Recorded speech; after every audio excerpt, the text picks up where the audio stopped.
Hey, what's going on, everybody? Brando Free to Play back on my free to play account, and in today's video I'm gonna go ahead and introduce you guys to Iron Throne and also to the dragons that are a part of Iron Throne. Okay, in this game there are alliance dragons.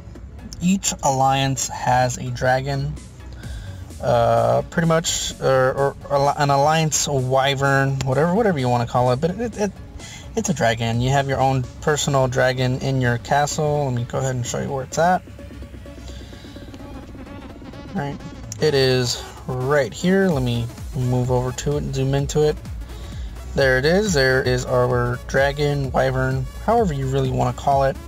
Every few hours you can click on the dragon and it will give you some free gold, which is pretty awesome. You also hit this monster here and you get some free silver every now and then. Okay. And like I said earlier, every single alliance has this dragon or wyvern, and it is more present when you own a sanctuary, or if you own the main capital, right? You see the dragon there on the capital itself. Honestly, it looks really freaking cool, you know, compared to other games that just have a plain base. Really nothing standing out aside from, hey, it's just a base, that's it, right?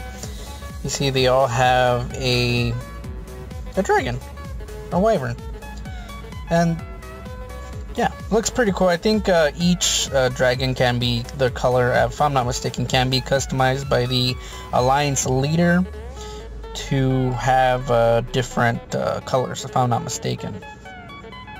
I think ours is like green or something like that. I don't really remember.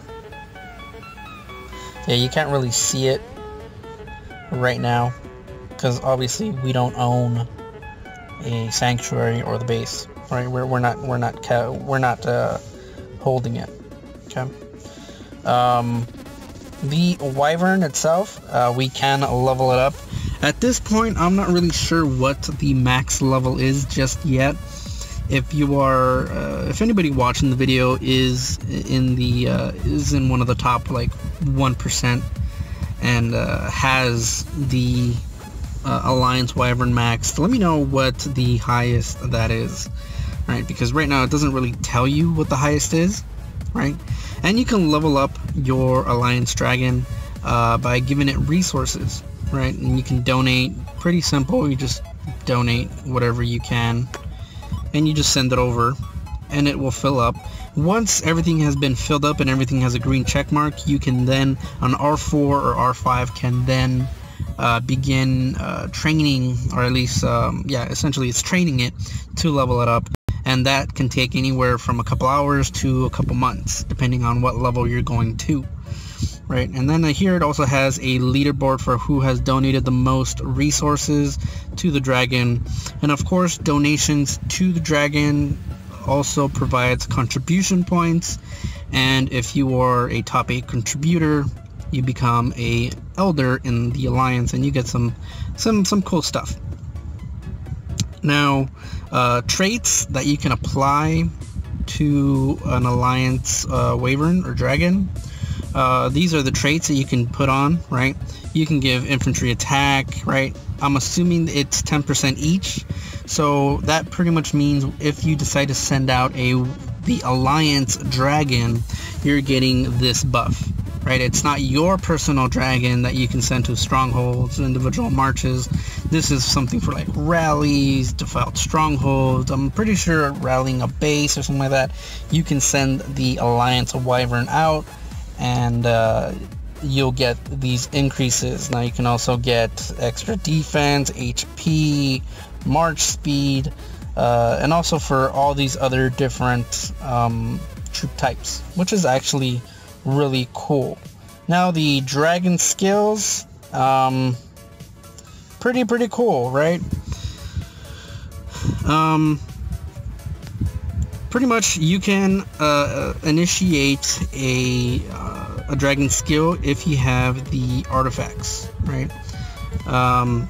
Pretty much some of these other skills are the main one that's the most useful one, at least for an alliance, right, is this enormous shield, right?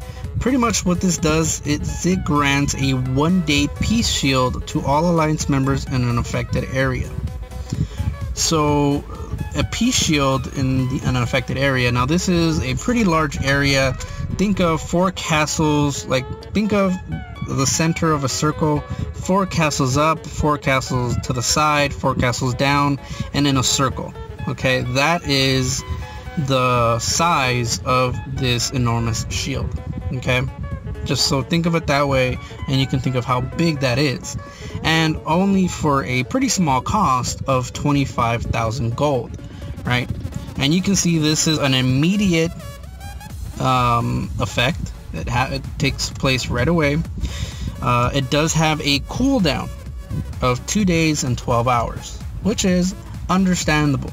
Now, hopefully you do not need to use this very often, right? Hopefully you have an alliance members are up to date or active, they're on their shields, you're not getting farmed very often, right? Hopefully you only have to use this in very extreme situations.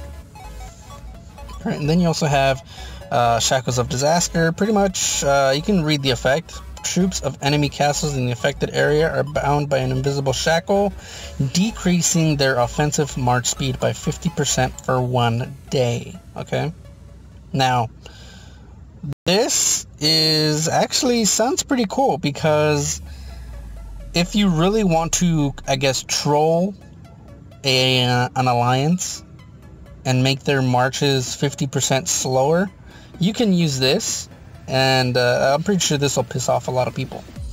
And then let me go back to this one. This pretty much, it creates a 20 gold resource center, right? And pretty much, essentially, you can create gold tiles, so you can gather gold, which is pretty freaking awesome, because gold is used for pretty much everything in the game. Now, gold is pretty easy to come by. This just makes it a little bit more easier. Okay, and you have these chalice, right?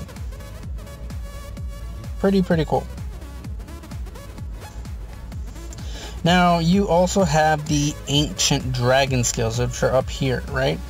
So in order to do this, you need to conquer the capital to use the ancient dragon skills, and this is available, you know, an R4 and above can use these skills. Now, what are they? This is probably the controversial one, which is Infernal Breath. So once hit, peace shields, alliance buildings, resource centers, chaotic strongholds, common and elite monsters are destroyed or set on fire. Wall durability and all resource production rates are halved for all lords in the area. Okay, now this has a 4-tile radius. This will last 1 day, right? It'll be burning for a day, for 24 hours. It does take 1 hour for the skill to actually cast, right? It's not an instant cast, right? It gives people a chance to move out of the way, right? Essentially, you get a notification on your phone, your alliance members are hitting you up online chat and game, trying to wake you up, trying to do whatever so you can move out of the affected area. And it's going to be a big red circle area that's going to be impacted. Now, this does have a global skill cooldown of 6 days. Regardless of who owns the capital, it's a 6-day cooldown. Now, this skill is actually very cheap to use. It's only 50,000 gold. I mean, I can make that gold up in a week, and I'm free to play. You can just imagine how easily and readily available this is to some pay-to-play, you know, some pay-to-win guilds, right? But I can talk about that in a different video. I'm just going over and letting you guys know what they are. You also have this other skill, which is actually pretty freaking awesome. So one of the 3 following buffs applies randomly. Effectiveness of speed up items, 10%. Research speed 20%, troop training speed 30%, applies to all lords in the kingdom, right? Area of effect, it applies to the whole kingdom, it applies for 1 day, and it takes 30 minutes to cast, okay? Now this is something that I think every single king in a kingdom should be using, right? Because it helps everybody.